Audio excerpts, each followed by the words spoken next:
of the University of Ibadan, where the Faculty of Pharmacy is having a seminar with the theme Improving Access Quality to Medicines through Legislations and Policies. Let's meet you, sir. My name is Yemi Badegashi, the Director General, CEO, Registrar of the Nigerian Institute of Science and Technology in Ibadan, under the auspices of Federal Ministry of Science and Technology. You're welcome to the seminar, sir. Sir, at this seminar, what are your expectations?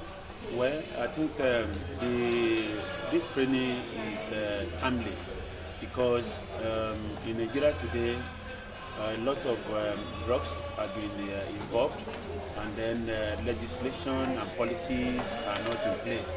It will be of a good domain if at the end of the day the participants here can come out with policies and guidelines that can assist in containment or fabric of diseases in Nigeria. Okay, sir. I'd like to ask again, what do you think the federal government can do to curb the excesses of those that are into manufacturing fake drugs or importing fake drugs? I think the most important thing is for us in Nigeria to have a kind of policy guidelines in the production of drugs or medicine, whereby we are going to use science and technology, making use of our local content in driving our economy in Nigeria. Thank you very much, sir, for your time. Let me meet you, sir. My name is Temito Prabhupada. Okay. What steps is the organization, the Pharmaceutical Society of Nigeria, what steps are they taking to curb Power over the local producers, but NAFDAC does have that. So I think what should happen is a collaboration between NAFDAC and the Pharmaceutical Society of Nigeria. But more so, we should go into our tertiary institutions. We've had too many pharmacists produced who really do not know what the rubrics of pharmacognosis is. And I don't think anyone is pardonable. No pharmacist is pardonable without a good knowledge base of pharmacognosis. So let's call a spade a spade. Let's stop importing Panadol and let's behave like the Indians, who have now decided to be producing some of the so-called narcotics by themselves by getting permission from the WHO. Why can't we produce our herbs that have narcotics in them? We have the power to do that just by taking permission. And I remember sharing this with the DG of NAFDAC, who is very keen in ensuring that we are given the permission to produce our narcotics like morphine powder, so that our patients will not suffer in pain. So I think the emphasis should not be running after fake drugs.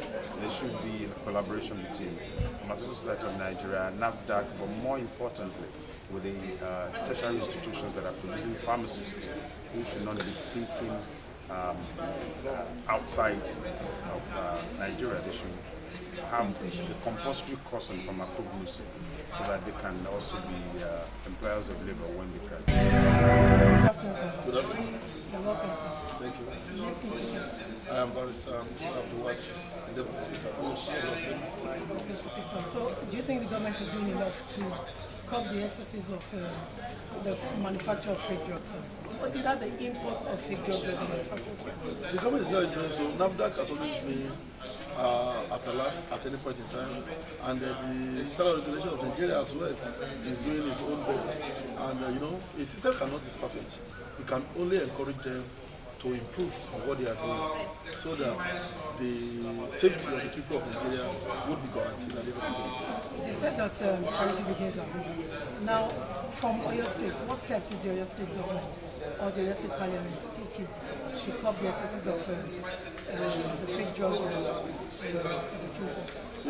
Through the oversight functions, as I said earlier, we can infect anybody, whether that entity belongs to the federal government or the state government. And we believe that each matter is being dealt with when they arise.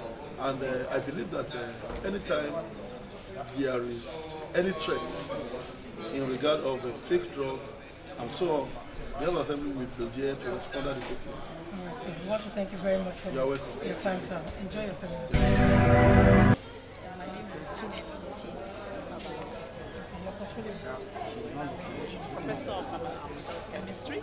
I'm a professor, or I'm a pharmacist, or a professor of pharmaceutical chemistry, and immediate past day. Faculty of Pharmacy, University of Ibadan. I just handed over 4 weeks ago. And I'm also the principal investigator for Center for Drug Discovery, Development and Production, which was set up with a MacArthur grant 5 years ago. In the university, it's like you do your work, you work in silos and expect that people are going to benefit from what you do. And first and foremost, the center was set up to ensure that Africans have access to quality medicines through research, development, policies, whatever, government, to make impact.